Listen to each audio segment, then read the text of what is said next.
Time to talk about your reel. A reel is a collection of highlight clips from projects that you have been in. A self-tape reel is the same thing, but for self-tapes. One of the number one questions I get asked, is it okay to combine the two in the same reel? No, it is not. Do not combine a self-tape reel with a professional reel. Why?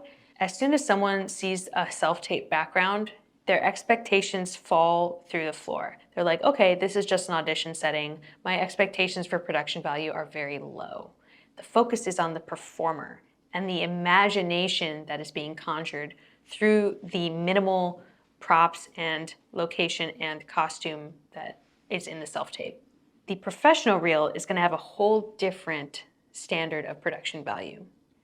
Costumes, background, furniture, maybe other people, lighting. So you just don't want to mix the two, because then the viewer is going to be jumping from expectation to expectation and probably falling short when it comes to the self-tape part of things. So make sure to keep them separate. The right length for a reel, my opinion, 2 to 3 minutes. People are busy. You can't guarantee that someone's going to watch past that. Now, the solution is, in addition to your reel, you can have different clips. So for instance, you can have like a rom-com clip, dramatic procedural clip, sci-fi intense clip, horror monster clip. So you can have different sections that people can go to. Let's say that they're casting a horror film. They're not going to care about your rom-com work. They don't want to see your comedy reel. They want to see you in a horror film. So you present maximum pieces of footage labeled accordingly for maximum efficiency for the casting director. Because the more time they're kind of scrambling, trying to find the right thing to look at for you, the less likely they are to extend an offer for the audition. You want to make it really easy for people to find exactly what they're looking for. I have a lot of strong feelings about how to edit your reel, what to include, what not to include. The short answer is, it should be very simple. But if you want to hear my full thoughts on acting reels, you can go to episode number 2 of my podcast, where I go in depth on what to do, what not to do for your acting reel. In summary, keep it simple. No montages, no crazy VFX, no fade to black in between clips, just one scene after another scene after another scene. Very straightforward. So with your reel, you're going to want to put your biggest credits first. You can expect that whoever's watching will watch at least the first 10 seconds, but there's no guarantees after that. So make sure your most impressive thing is at the very top of the reel, and that will encourage somebody to keep watching. So if you had a scene with, I don't know, Denzel Washington, or you were on a Netflix show, whatever is the most impressive, try to put that at the top, and then put the second most impressive thing after that, third most impressive thing after that. You really want to front load your reel so that the best clips are first. I don't need your name as a title card in there. I certainly don't want it at the beginning, but if you absolutely really want to put it in there, I would put it at the end. Lower thirds are also helpful if you have any sort of significant credits, like a Netflix series or scene with a famous actor. You can put that in the title in the lower third so that people know, oh wow, this was on a streamer or whatever. If you do not have a lot of footage, please don't be precious about your bookings. There is no shame in doing a student film for free if you're going to get good footage out of it. So you really are going to want to try to get at least 2 or 3 projects under your belt so that you can get that footage onto your reel. A reel is incredibly helpful for people seeing how you're going to look on camera if they hire you.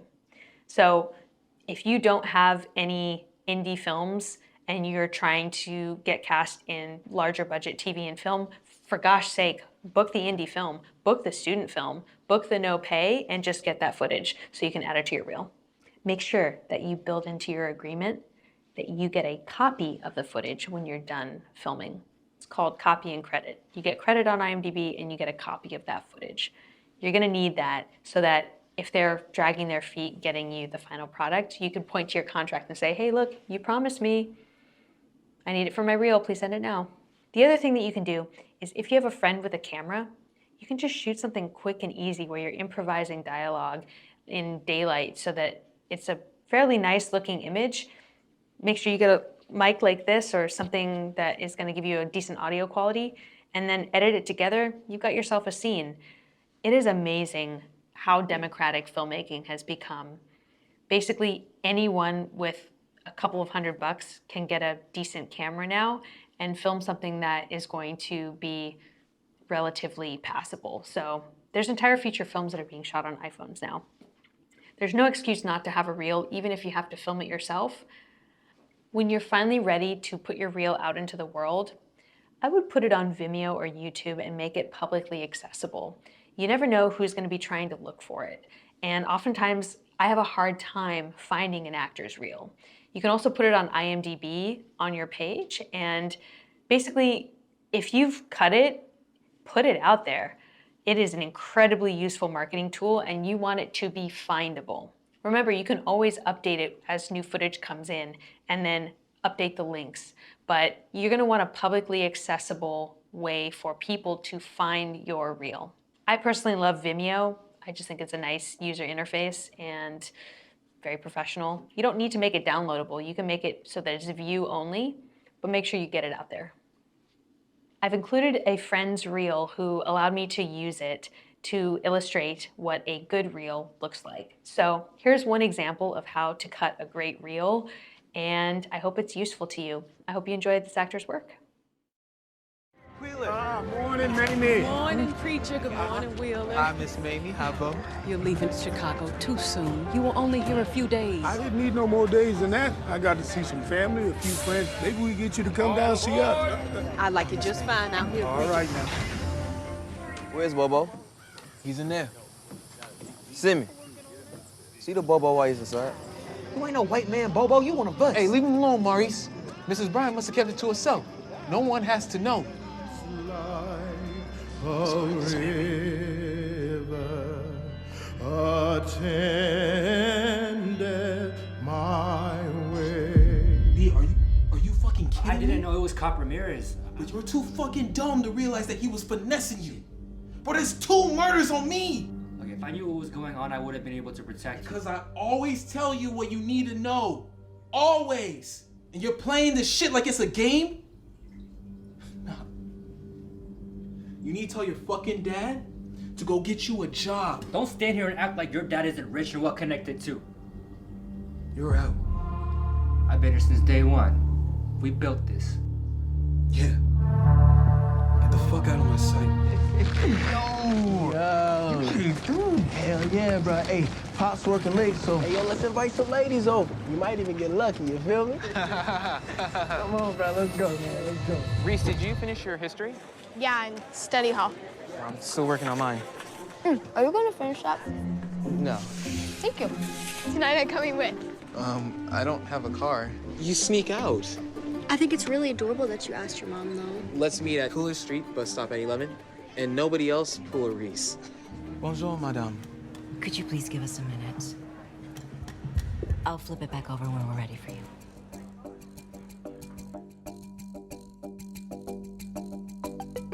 The Vermilion podcast is sponsored by Vermilion, a home for artists. We offer classes, coaching, and community for creatives and innovators in the arts. If you're ready to find your voice and build the life of your dreams, we're here to support you every step of the way. Check out clubvermilion.com and schedule a free call today.